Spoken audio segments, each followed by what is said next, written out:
समय की बात है। भगवान गौतम बुद्ध एक गांव में धर्म सभा को संबोधित कर रहे थे। लोग अपनी विविध परेशानियों को लेकर उनके पास जाते और उसका हल लेकर खुशी-खुशी वहां से लौटते। उसी गांव के सड़क के किनारे एक गरीब व्यक्ति बैठा रहता तथा महात्मा बुद्ध के उपदेश शिविर में आने जाने वाले लोगों को बड़े ध्यान से देखता। उसे बड़ा आश्चर्य होता कि लोग अंदर तो बड़े दुखी चेहरे लेकर जाते, लेकिन जब वापस आते तो बड़े खुश और प्रसन्न दिखाई देते। उस गरीब को लगा कि क्यों ना वो भी अपनी समस्याओं को भगवान के समक्ष रखे। मन में यह विचार लिए वह भी महात्मा गौतम बुद्ध के पास पहुंचा। लोग कतार में खड़े होकर अपनी समस्याओं को बता रहे थे।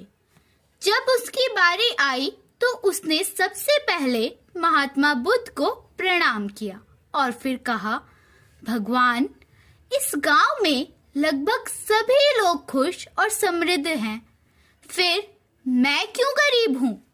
इस पर उन्होंने मुस्कुराते हुए कहा, तुम गरीब और निर्धन इसलिए हो क्योंकि तुमने आज तक किसी को कुछ दिया ही नहीं।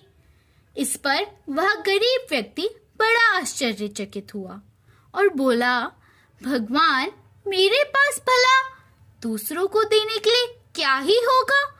मैं तो स्वयं का गुजारा बड़े मुश्किल से कर पाता हूँ। लोगों से भीख मांग मांग कर अपना पेट भरता हूँ। भगवान बुद्ध कुछ देर शांत रहे, फिर बोले, तुम बड़े अज्ञानी हो। औरों के साथ बांटने के लिए ईश्वर ने तुम्हें बहुत कुछ दिया है।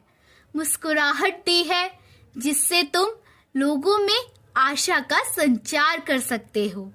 मुख दिया है ताकि लोगों में दो मीठे शब्द बोल सकते हो, उनकी प्रशंसा कर सकते हो।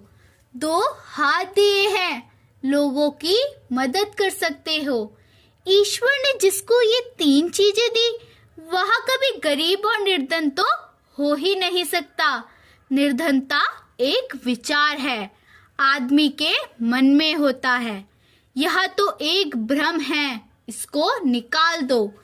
कभी भी मन में निर्धनता का भाव उपृत ना होने दो, गरीबी अपने आप दूर हो जाएगी। भगवान बुद्ध का संदेश सुनकर उस आदमी का चेहरा चमक उठा और उसने इस उद्देश्य का अपने जीवन में पालन किया और फिर कभी दुखी नहीं हुआ।